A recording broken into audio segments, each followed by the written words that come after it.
Alô, galera! Vamos para mais uma aula do nosso projeto. Estamos aqui hoje para falar de quê? Para falar de origem da vida.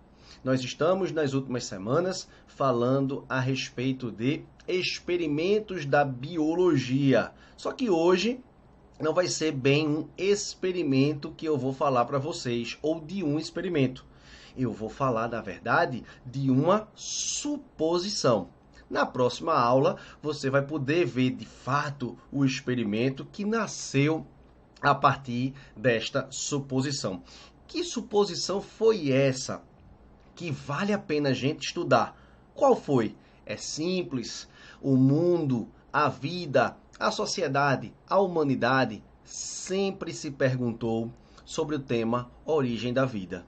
De onde viemos, para onde vamos, e hoje a gente vai discutir sob a luz da ciência esse assunto.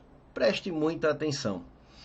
No século passado, na década de 20, um russo chamado Alexander Ivanovich Oparin, esse russo fez uma suposição. O nome dele está em todos os livros de biologia.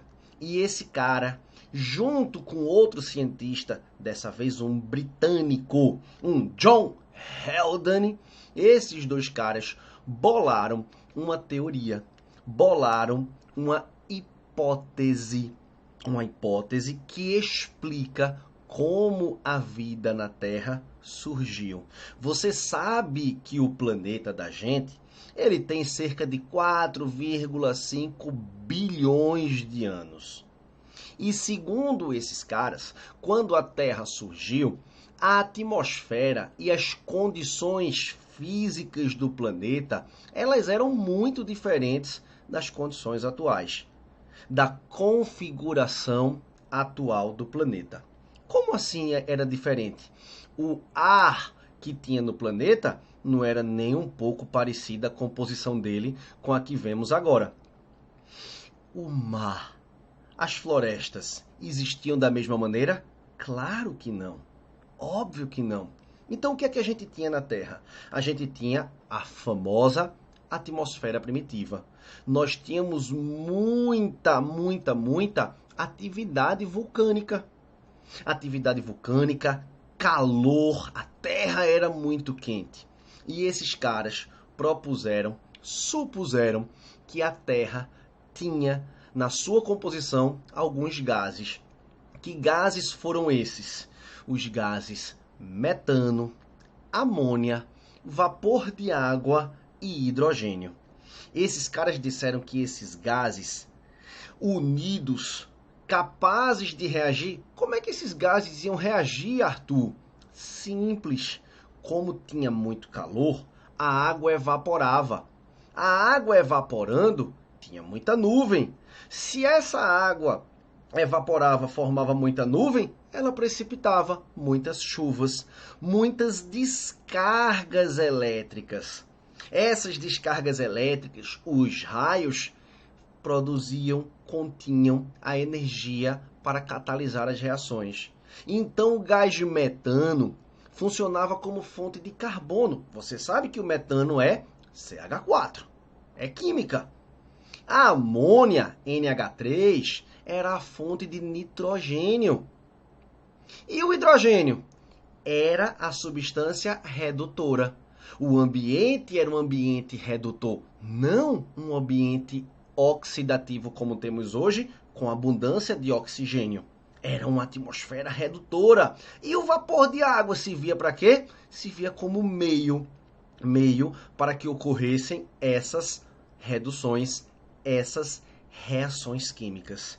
E aí, esses caras supuseram que juntando tudo isso, a vida pôde surgir. Como assim? Juntando tudo isso, descarga elétrica, podemos supor que aminoácidos são formados. E esses aminoácidos, ao serem formados num ambiente bem quente, ao serem resfriados, esses aminoácidos poderiam se juntar e formar proteínas. Essas proteínas, lembre-se, proteína é polímero de aminoácido. Aminoácido é um composto que contém um grupo amina e um grupo ácido carboxílico, um ácido orgânico. Essa junção, aminoácidos, formaram proteínas. As proteínas espontaneamente se organizaram e formaram o quê? Formaram os famosos coacervados, que para a grande maioria dos autores não são seres vivos. O que são esses coacervados? São organismos, são estruturas que, segundo alguns autores, se chamam protobiontes. Proto, primitivo, bionte, vivente, vida. É o primórdio de vida, não é ainda um ser vivo. E esses coacervados começaram a adquirir capacidade de se multiplicar. Estruturas que se individualizaram do meio, conseguiam se separar, se afastar do meio, não sendo mais uma unidade dissolvida simplesmente no ambiente aquático marinho. Eles eram indivíduos, tinham individualidade. De onde veio, portanto, a capacidade deles de se multiplicar? Lembre-se, a Terra não tinha a camada de ozônio, não tinha oxigênio, não tínhamos organismos que pudessem produzir oxigênio, fotossintetizantes, por exemplo. Então, a radiação incidia com muito mais violência, com muito mais força nesses organismos. E essa sopa nutritiva com matéria orgânica, bastante matéria orgânica, formada de modo espontâneo. Origem da vida. A origem da vida, ela ocorreu de maneira espontânea. Esses coacervados sofreram mutações, alterações e passaram a metabolizar essas substâncias, adquirindo energia delas. Nasceu a hipótese heterotrófica, aceita por Oparin. Oparin disse que a vida no oceano surge bem devagarinho, até formar os primeiros procariontes. Esses procariontes, sim, são os primeiros seres vivos, mas o passo a passo até chegar neles foi proposto por um russo e um inglês, no começo do século XX, década de 20 do século XX. Esses caras conseguiram criar essa lógica, que depois dessa lógica, o que aconteceu foi que outros cientistas comprovaram que essa lógica se sustentava. Essa é a hipótese heterotrófica, a mais aceita pela ciência atualmente.